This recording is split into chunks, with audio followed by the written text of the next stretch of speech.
ગીર સોમનાથની શ્રી કાજરડી પ્રાથમિક શાળામાં યોજાયેલી બાલ સંસદની ચૂંટણી.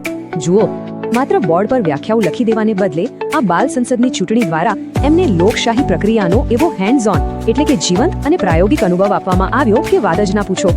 નાનપણથી જ જો આવી સમજ કેળવાય તો આપણા દેશના ભવિષ્ય માટે આનાથી સારો સંકેત બીજો શું હોઈ શકે? પણ અહીં સૌથી કમાલની વાત શું હતી ખબર છે? આખી બાજી જ પલટાઈ ગઈ હતી. અહીં શિક્ષકો નહીં પણ વિદ્યાર્થીઓ ખુદ ચાર્જમાં હતા. હા, એ લોકો માત્ર મત આપવા નતા આવ્યા, પણ આખી ચૂંટણીનું સંચાલન એમના જ હાથમાં હતું. જરા વિચારો, પ્રિસાઇડિંગ ઓફિસરની ખુરશીથી લઈને કડક સિક્યુરિટી ગાર્ડ સુધીની તમામ મોટી જવાબદારીઓ આ નાના ભૂલકાઓએ પોતાના ખભા પર ઉપાડી લીધી હતી. પહેલા તો ચૂંટણી અધિકારીઓનો રૂઆબદાર પ્રવેશ થાય છે, પછી તેઓ પોતપોતાની જગ્યાએ ગોઠવાઈને આખા મતદાન મથકની વ્યવસ્થા સંભાળે છે. સુરક્ષા, ગાઈડલાઇન્સ, વ્યવસ્થાપન બધું જ એકદમ ચોકસાઈ અને શિસ્ત સાથે. સાચું કહું તો આ તૈયારી જોઈને તો મોટી વાસ્તવિક ચૂંટણીઓને પણ ટક્કર વાગે એવું લાગી રહ્યું હતું.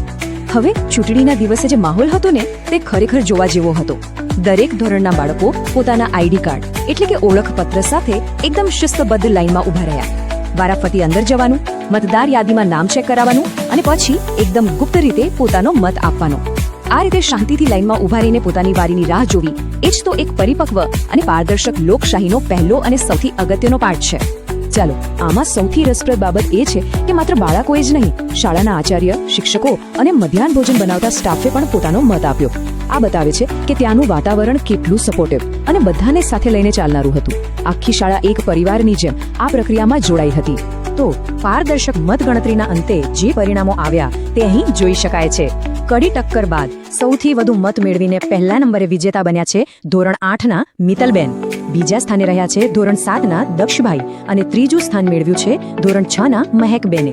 આ તમામ વિજેતાઓને ખૂબ ખૂબ અભિનંદન. આ પરિણામ એમના પ્રત્યેના વિશ્વાસ અને એમની લોકપ્રિયતાની સાબિતી આપે છે.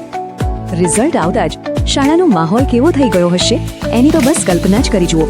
ઢોલ અને નગારા વાગવા માંડ્યા અને વિજેતાઓના સમર્થકો ખુશીથી ઝૂમી ઉઠ્યા. આખા કેમ્પસમાં ભવ્ય વિજય સરઘસ નીકળ્યું. નાચગાન, તાળીઓનો ગડગડાટ અને ચારે બાજુ છવાયેલો જબરદસ્ત ઉત્સાહ. એકદમ જાણે કોઈ અસલી ચૂંટણી જીતી લીધી હોય ને એવો જ ઉત્સવમય અને ઉર્જાથી ભરેલો માહોલ સર્જાયો હતો.